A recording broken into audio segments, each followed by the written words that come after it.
I'm here with the Mayor of Hastings, Sandra Hazlehurst. Kia ora, Sandra, and thanks for joining me.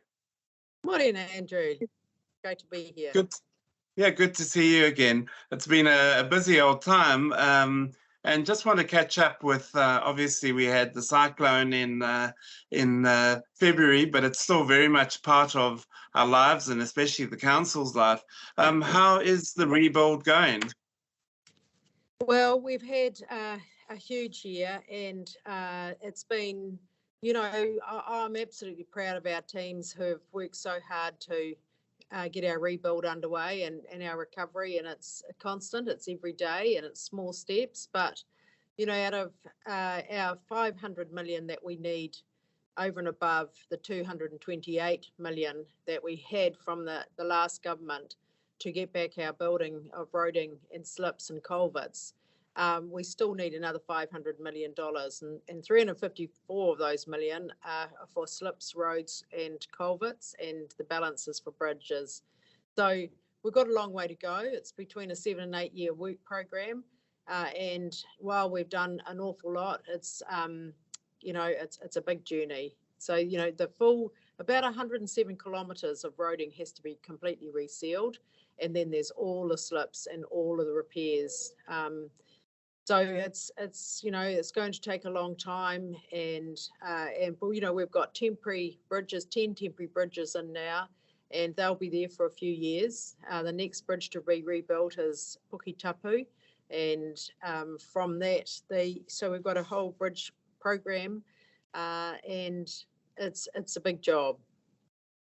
Now, obviously, change of government. Is this government committed to helping you and financially, and that as the other one was? Well, we have our first meeting today with the new Prime Minister and Minister Mark Mitchell, who's the Recovery Minister, and so we'll be, showing him that we have been a united region, led locally to help us with our recovery. It's absolutely critical that we continue our silt and debris cleanup, because that's about getting productive land back into use. And so we'll be talking to him about the silt and debris cleanup and the balance we need for that, the significant support around the roading and transport access rebuild, and also allowing him to understand what the voluntary buyout means. And the voluntary buyout program is going very well. We hope to have 2 people out of our 144 families that will have their settlement by Christmas. We'll have met with 90 families out of the 144 by Christmas.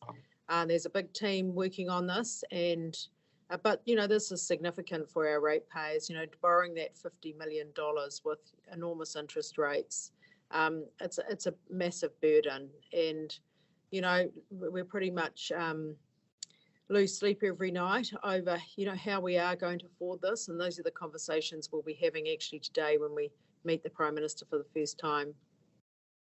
Because you're responsible for 50%, I think, of those buyout costs.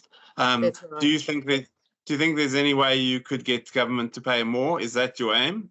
Well, at the moment, we still haven't resolved the cleanup. So when the property has been purchased, and there's probably, we've estimated around $6 million for the destruction and dismantling of the properties and the cleanup. So, there isn't any funding for that. And we know that our community is ready to move on and make sure that our land is, fit for purpose and repaired and tidy. And so, these are the issues. In terms of supporting with the 50 million, I think there's probably the other ways that we can manage this, and that is actually helping us with the road rebuild program, and so more support with the roading and the silt cleanup is most critical at the moment. So now, obviously, you mentioned ratepayers and that. What sort of impact do you think this will have on ratepayers? What sort of increase are we looking at? Well, we haven't established that yet. We've had 3 workshops and sessions already with our teams trying to work out how we're going to keep our rates, in a reasonable framework. But, our debt's going to $400 million in February, and 100 of that is safe drinking water strategy, and then 40 million of that was the rebuild of the Opera House and the municipal buildings.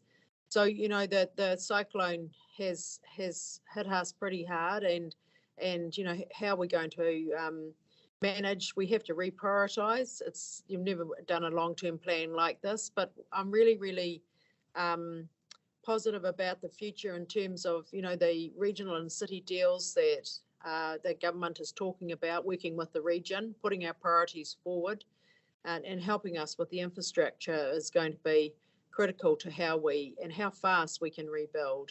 It's actually, we are the economic powerhouse for the region. All of our produce, our primary industries are all based in the hinterland of Heritonga, and we have to be able to get good access, good roading, good bridge networks, culverts rebuilt, so we can get our industry stood up again.